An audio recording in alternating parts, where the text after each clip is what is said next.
This is Katie, co-host of Coffee with Keith and Katie. Thanks for listening to the following broadcast on Public House Media. This is Madeline, host of Crowned and Dangerous here on Public House Media. Thanks for listening to the following broadcast on Public House Media. Once you are done with this episode, I hope you'll come back to check out my show, Crowned and Dangerous, where Jessica and I talk about our time in the pageant world. A new show comes out bi-weekly on Thursdays. Don't forget to subscribe on iTunes so you never miss an episode of Crowned and Dangerous. Thanks again for checking out the following broadcast on Public House Media.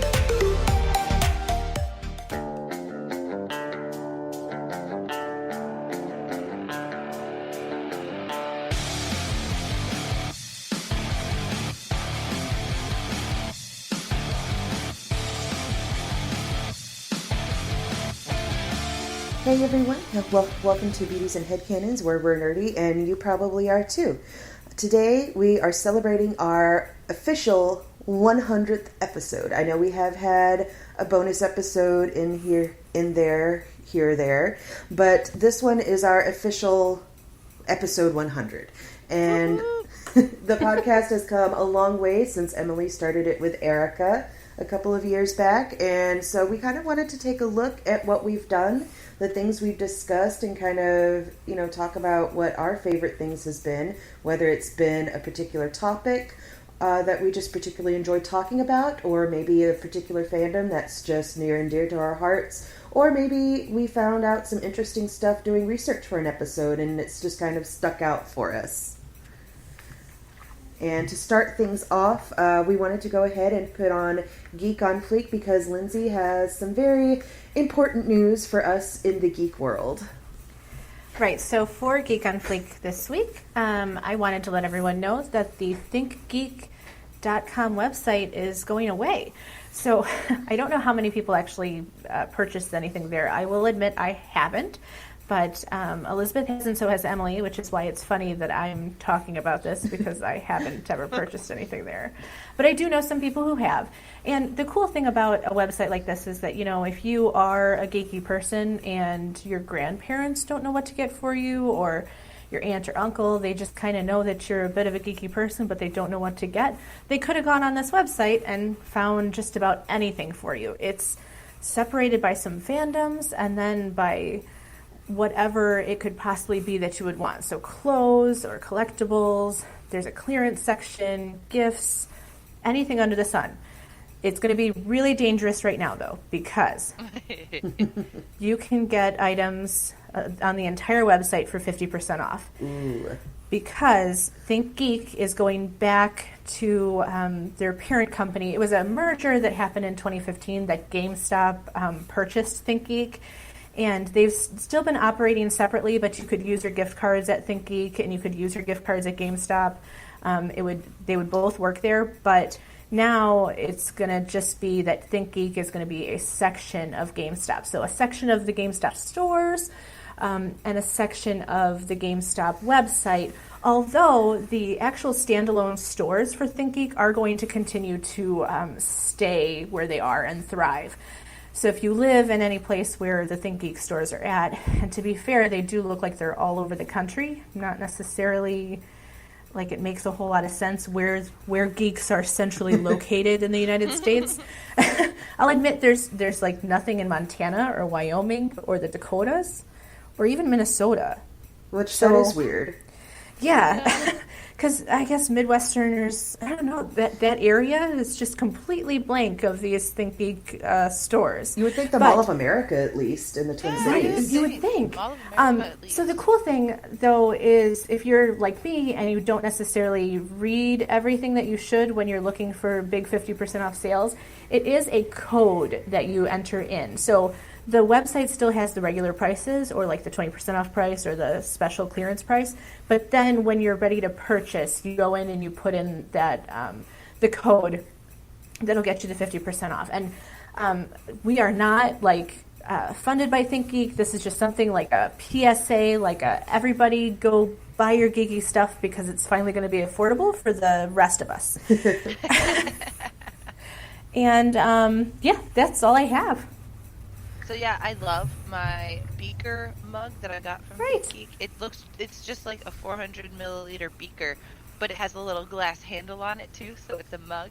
And so when I was teaching chemistry, I would bring that in and drink from it, and my kids would say, "No, don't drink chemicals." Because It would have been great to have like a certain color, like Kool-Aid or something in there, so it looks like you were drinking something you weren't supposed to. Yeah, and then just take a sip of it, like oh. Right. Well, and what's even better, because like a lot of chemistry science experiments are actually clear, and so if I had just water in there, they're like, "No, don't, like, how do you know that's water?"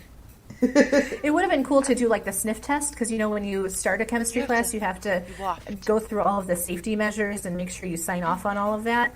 And would have been funny to like waft it and be like, and then drink it anyway. Oh, loved it. It smells a bit interesting today. Still seems like water. It should be fine. If I'm on the floor in 5 minutes, call the office. Okay.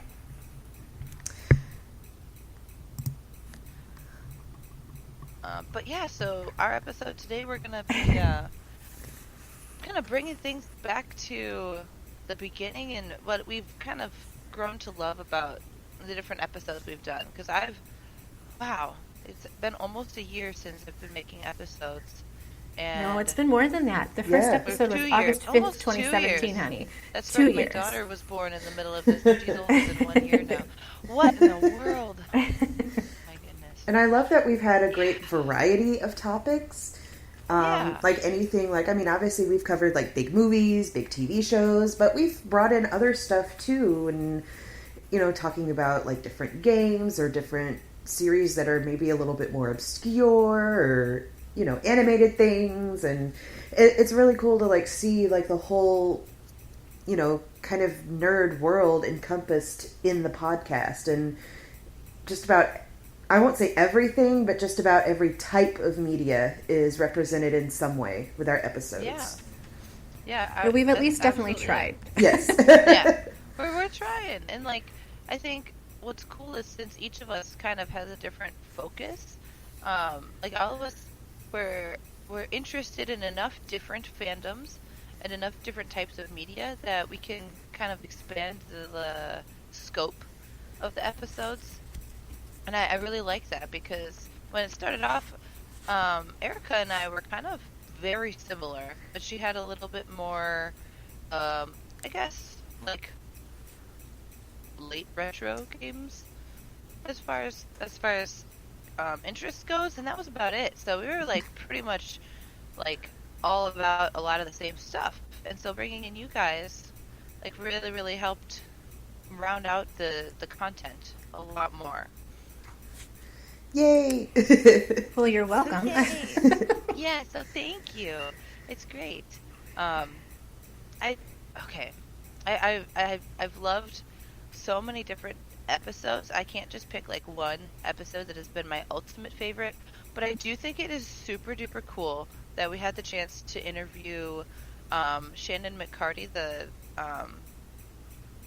casting director from Nailed It on Netflix, because like that opportunity is crazy awesome, and she casts for other stuff too, or she'll throw out like random casting calls on her Facebook page. So if anybody's interested to like try out for a reality show, like check out her Facebook page she'll promo stuff that her friends do too. I just think it was super cool that we got to talk to someone like that behind the scenes, who's actually like filtering through people's profiles and applications and their videos and like all the nonsense she has to go through. Sometimes she'll post about it and it's hilarious. Yeah, I've always enjoyed looking at different things behind the scenes when it comes to producing movies and TV shows and stuff like that. And normally I like looking at like special effects or makeup or stuff like that. But I mean, even just seeing any part of the production that you don't normally see is just really interesting to kind of see how it all comes together. And, obviously the finished product is there for people to view on Netflix or, wherever. So, knowing where it comes from just kind of adds a different level of appreciation for the final product. Yeah, exactly. Oh, and talking about like behind the scenes though too, we also interviewed that lady who worked for Marvel, Leanne. Oh yeah, Yeah. Leanne. Yeah, she was super cool too. And it was like really we fun. had this whole idea for the episode as like what we wanted to ask her and stuff, and it went a completely different way, but it was still like really cool. Yeah, exactly. It was super awesome. I don't know if we actually revealed what movie she was working on while we interviewed her. Are we able to do that now? I don't Because even. her name is in the credits, so everybody who knows Oh. that, yeah, her name is listed in the credits as a post-production assistant. Very cool. Yeah, so she was working on Endgame at the time, which Yeah. was crazy awesome.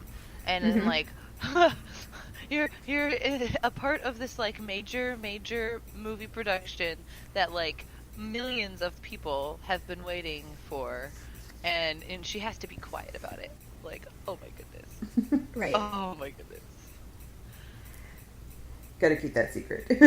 Yeah, but that was really fun to interview her too. Oh yeah. I just really enjoy like looking behind the scenes at stuff and like just learning things and learning things in general, I guess. That's always been my kind of thing, even growing up. And so like one of my favorite things about certain episodes is when I get to do a lot of research, which probably sounds weird.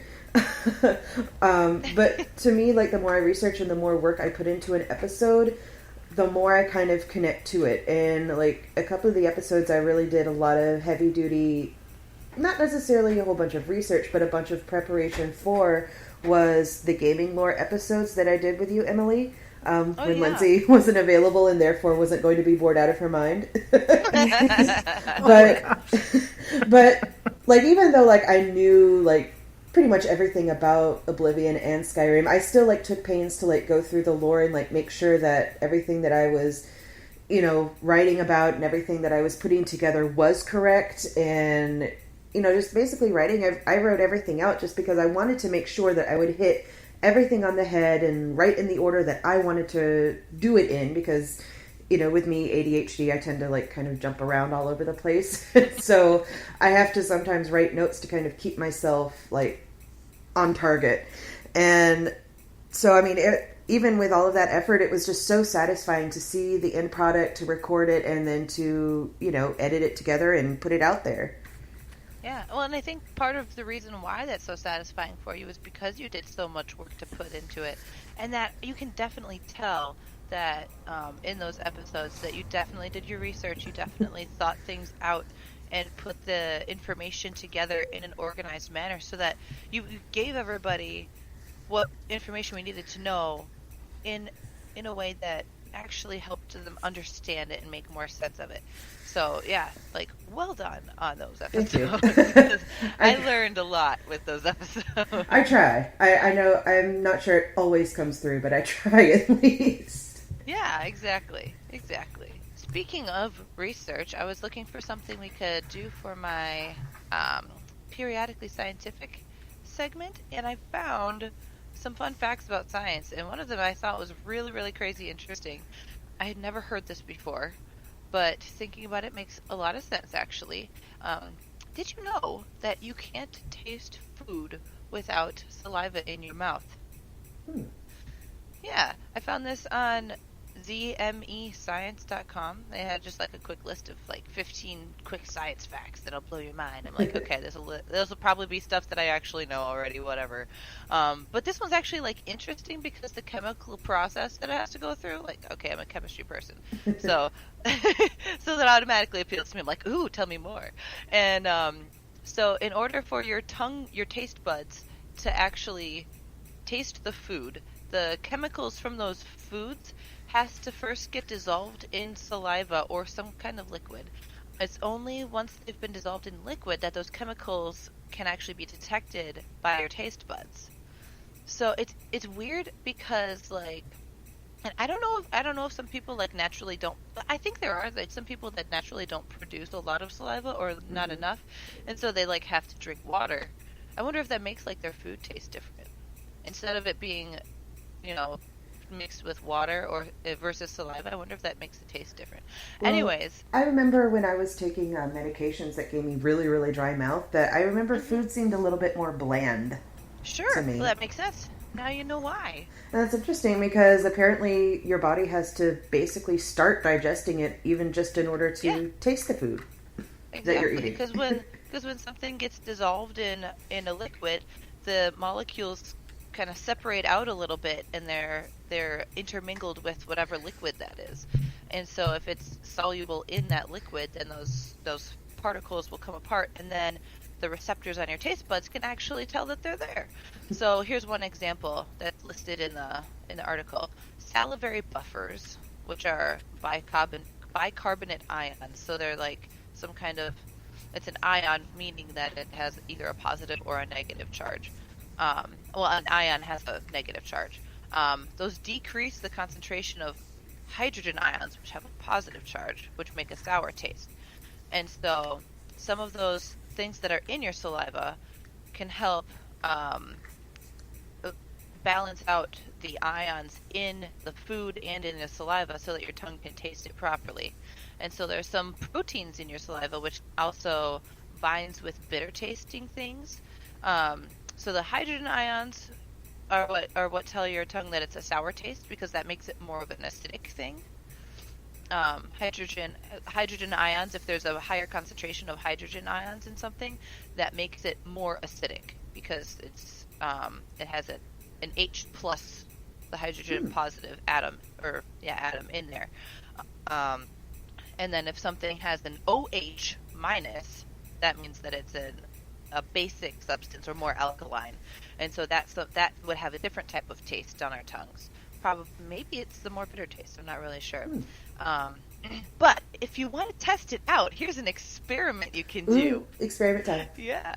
Okay, so you could get like a clean towel or napkin or something like that. Rub your tongue completely dry so you don't have any saliva on it that you can tell. And then try not to drool because your mouth is gonna want to replace all that saliva. But then put some dry foods on your tongue one by one, like ones that you definitely know the flavor of, but like they're dry. They don't have any liquidiness to them, because otherwise it won't work. All right, so you could take like a pretzel or a cookie or I don't know, something that's dry though, not like an apple or peanut butter or anything that actually has some water in it, because the water in that food will start to make your tongue recognize the flavor because it's already dissolved. It has to be a dry food, so like even a piece of bread or something. Okay, and so yeah, like a chip. Yeah, like that'd be a good one, like a flavored chip, because then you put it on your tongue. Yeah. Because there's challenges to guess the different flavors of the chips, whether it's like Lay's or Pringles or whatever. So you could try to do that with a dry tongue. Try to do that with a dry tongue. And then after you do it with a dry tongue, drink a glass of water and do the same thing again, but don't dry your tongue off. And then see if you notice the difference in flavor. Because, according to Elisabeth, there should be, because she had a medication. And I've heard of that before, where your medications cause you have really dry mouth because your salivary glands don't work very well on that medication. So I just thought that was really interesting, that you need your food to be dissolved in some kind of liquid. It's not really something you'd necessarily think about, but then once you think about it, they're like, oh, well, that makes sense. Exactly. I wonder if it works for animals too, like dogs and cats. Ooh, that would be interesting. Oh, I don't know. Because when it's wet food, they always seem to like it more. I wonder if it works in reverse. And I know their salivary glands work differently than ours do too. So I wonder. Wonder how it contributes. Yeah, it's interesting. Hey, I was just wondering. It'd be interesting if it did. Yeah. Also, a random thing: dogs drool a lot more than cats do. I've never heard of a drooling cat. Mm-hmm. Oh, mine definitely drools. Your cat does. Yes. Not as often. I wouldn't say definitely not as often as a dog, but she will definitely drool sometimes. Usually on me. Oh, because that's great. She's a butt. Yeah, that's fantastic. So I also wanted to talk about some other favorite types of episodes, because I know I specifically told of those couple, the interview episode with Shannon McCarty, but the types of episodes that are probably my favorite to do are always like crossover episodes, where we imagine like what certain characters would do in other fandoms, or like we were like when we sorted the Game of Thrones characters into Hogwarts houses, or we were like, oh, you know what, characters from different fandoms would be best friends. Like, I love that kind of stuff. I don't know what it is. It's just, I don't know. I like analyzing people's personalities and seeing how they get along and all that kind of stuff. Also, like, just the whole, like, the fiction of immersing myself into the world that I've gotten to experience from the outside, and then getting to think about it if I were inside it. Like, that's super fun to me. Also, I just love sharing, like, my lesser known fandoms with people, like Stargate. Stargate's my fave. Seriously, like, it is my favorite sci-fi fandom. Stargate is the best. Check it out if you haven't already, because you've probably heard me talk about it enough. Oh, yeah. I always love kind of giving a spotlight to, like, lesser known fandoms or even just lesser known things that, you know, people might not necessarily know about or even, like, think about on the regular, because, I mean, obviously we cover bigger topics and bigger movies, bigger TV shows and stuff like that, but I love it when we can kind of get down and talk about things in the geek world that not everybody does. Like in our recent Comics to Cartoons episode, I feel like some people kind of look down on animated stuff because, oh, it's just for kids, it's not that big of a deal. But some of my favorite stories have been in animated form, and I mean, to me, it's just as valid as a comic book, it's just as valid as a big production live action movie, and, you know, just because it's animated, I don't think it's necessarily just for kids, you know what I'm saying? So, the animated, because they're just fine for adults. You know, adults can sit down and watch them and enjoy them with their kids and get just as much out of them, and sometimes even get different things out of them than the kids can. And sometimes, like, say you watch like a TV series or an animated movie when you're younger, and then you grow up and years later you watch the same one, you kind of see it from a little bit of a different perspective and you get something different out of it that maybe you didn't see it before because, you know, you were younger and maybe you just didn't look at things like that. Yeah, exactly. Oh, I know what you mean, though, because, like, when I was a kid, and my sister thought this, too. Well, I have two sisters, so I guess we probably all thought this, but one of them, in particular, we were like, oh, the cartoon stuff is for the kids, but if it's real people, like, they're for the grown-ups. But, honestly, like, adults think the opposite in a similar way. Mm-hmm. And it's so funny because we're like, oh yeah, we'll just disregard it because it's a cartoon. But I've been watching, like, some of my daughter's favorite shows now, and a lot of that stuff actually has decent content. Mm-hmm. And, like, some of them are, of course, like, really wackadoodle because they're like hyper shows, I guess. Yeah. Kind of how I categorize them.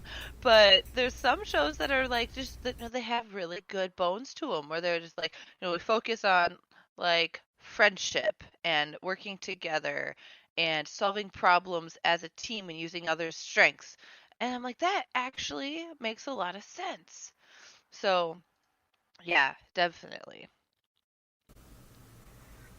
I was looking at all of the different titles of all of the different episodes we've done, and I think it's funny because no one gets to see, like, behind the scenes. We're always trying to come up with next week's episode and the week episodes after that, everything that we are talking about throughout the week. And some of these titles are we obviously are having a lot of fun.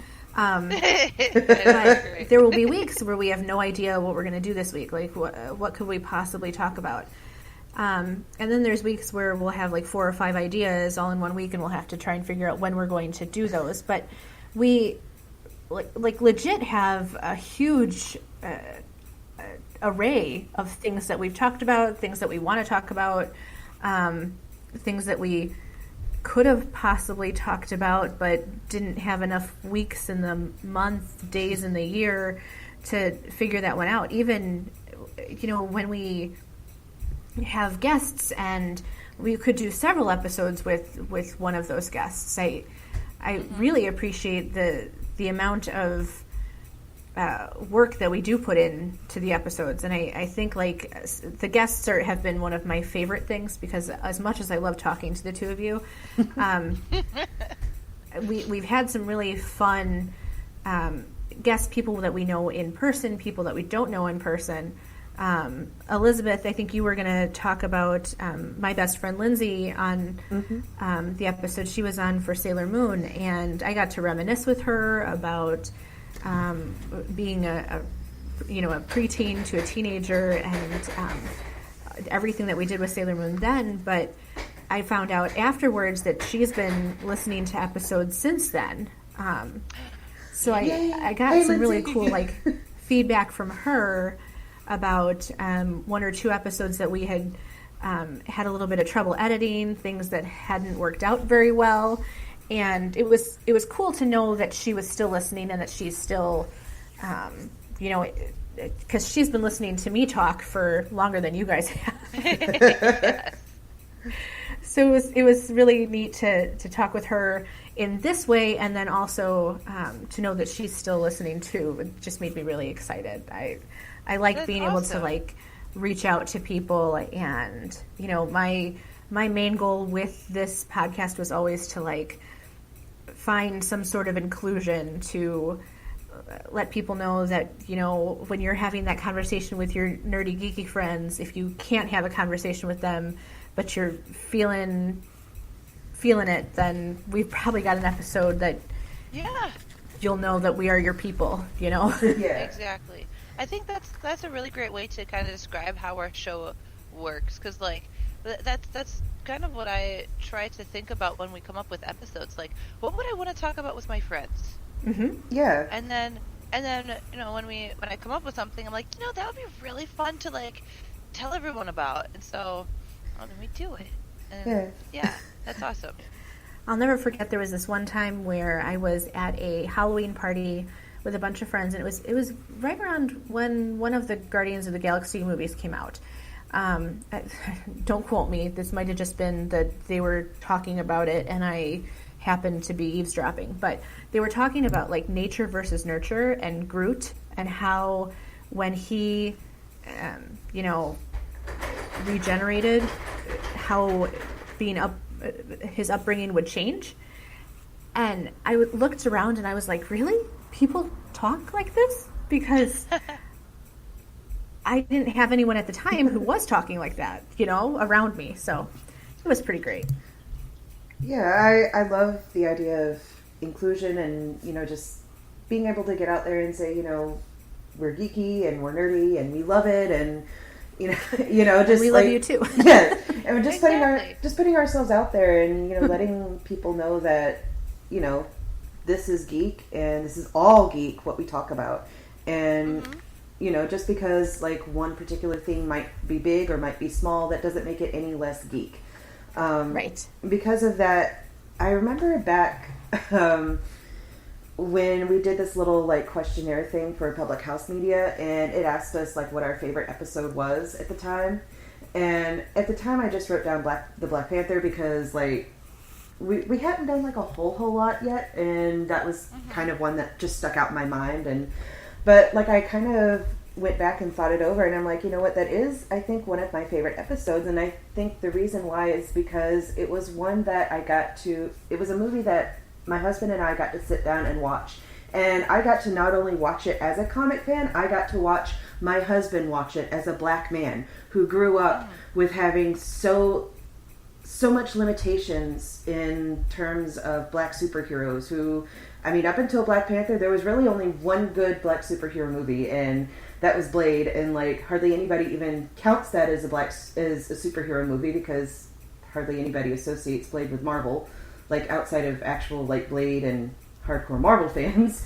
But having all of these superheroes come through, and they're white, and they're cool, and they're good, but they're not like me. They don't look like me.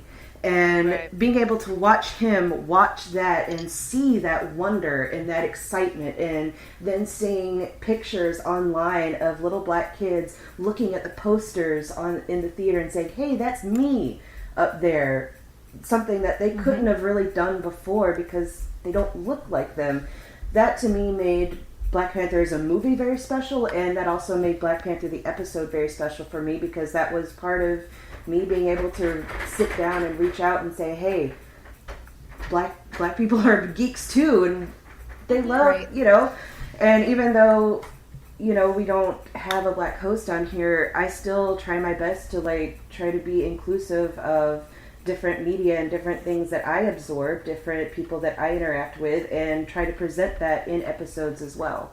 Because I know how special it was for my husband to see that, and I know how special it is for other people who are either people of color or maybe a part of the LGBTQ community to see themselves represented in a way.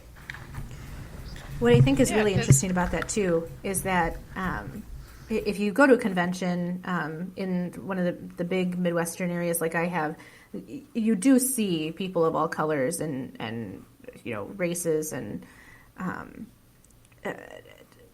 you don't really notice as much the different colors of the people in the media as you do when you're at a convention, when you see a different take on one of these iconic superheroes that you know of. But what was cool also about Black Panther was the message at the end, where they were actually talking about the impoverished areas that Wakanda was trying to devote to help, and the difference between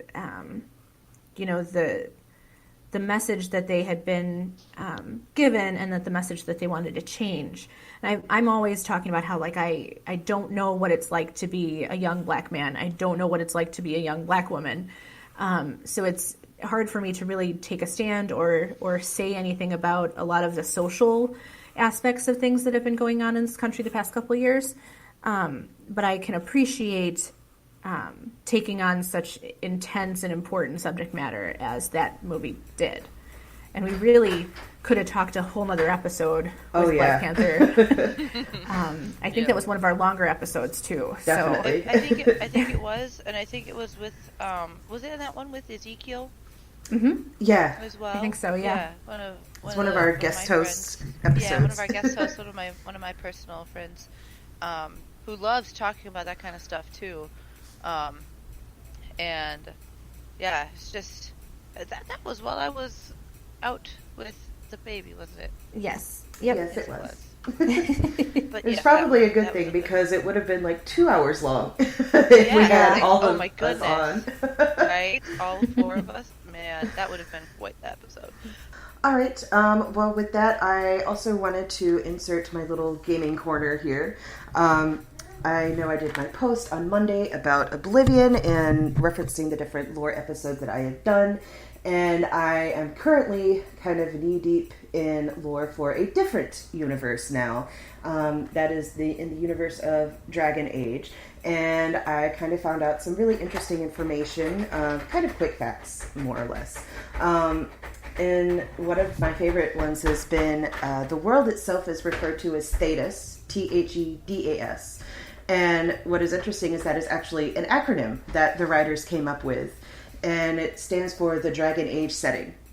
I thought that was a really interesting way of naming it. I kind of wonder if they initially put that in as a placeholder as, we'll come up with a name for it later. And then later they were like, we still haven't come up with a name for it, but Thedas is pretty cool, so we'll just kind of roll with that.